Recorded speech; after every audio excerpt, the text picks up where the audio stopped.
Dans la Loire, sur l'ensemble du département, de nombreuses associations locales ou cantonales se sont créées de 1900 à 1914, soit des fondations nouvelles ou des transformations de sociétés déjà existantes comme les patronages laïques. Née en 1908, la Fédération de la Loire est la plus ancienne fédération départementale de la Ligue de l'enseignement. En 1925, la Fédération de la Loire décide d'organiser un congrès national à Saint-Étienne pour appeler les fédérations départementales à se grouper dans une fédération nationale des œuvres laïques. Au congrès de 1926, qui se tient à nouveau à Saint-Étienne, l'accord définitif est trouvé, jetant les bases de la Confédération. Celle-ci sera reconnue d'utilité publique en 1930. Désormais, la filiation à la Ligue de l'enseignement se fait obligatoirement par le biais d'une fédération départementale. C'est jour de fête pour tous les républicains. Cette phrase a été prononcée par le sénateur-maire de Saint-Étienne, Louis Soulier, à l'occasion du vin d'honneur offert par la municipalité aux congressistes. Tous les quartiers de la ville sont représentés, ainsi que les communes voisines. La foule se rendit autour de l'hôtel de ville et de nombreux fanions étaient brandis dans la joie.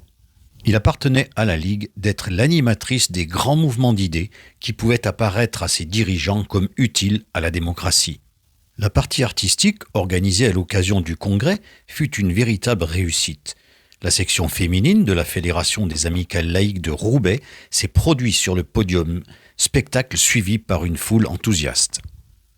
Parmi les officiels, on peut noter M. Duménil, ancien ministre, M. Berthaud, rapporteur général du Congrès et député du Jura, M. Perdry, sénateur-maire de Valence, M. Lamoureux, ministre de l'Instruction publique, M. François Albert, ancien ministre de l'Instruction publique et président de la Ligue de l'enseignement, M. Durafour, ministre du Travail et de l'Hygiène.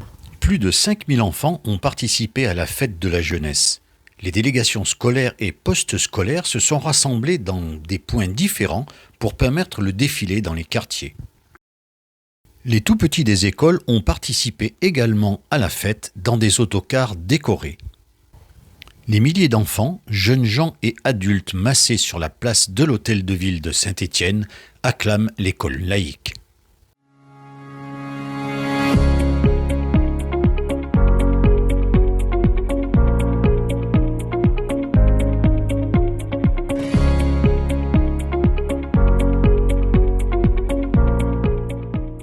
Louis Soulier souligna que la propriété, le suffrage et l'instruction sont les trois conditions de l'indépendance et de la dignité humaine. Il déclara « La classe ouvrière est donc passionnément républicaine, elle a la République dans le sang. Avec la Ligue, elle défendra contre tous les assauts l'école laïque qui est la sauvegarde de la République. » Le ministre Durafour déclare voir dans l'école la plus noble formule d'émancipation humaine. Laïcité, réforme sociale sont les chaînons d'une même pensée.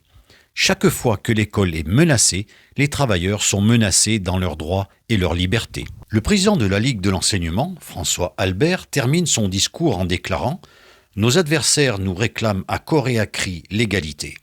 Nous la leur promettons, nous la leur donnerons. Nous voulons l'égalité de tous les enfants devant l'instruction. » Le président du Conseil, Édouard Herriot, très applaudi, déclare « Disons-le aussi souvent que nécessaire, la laïcité n'est ni une confession ni un dogme.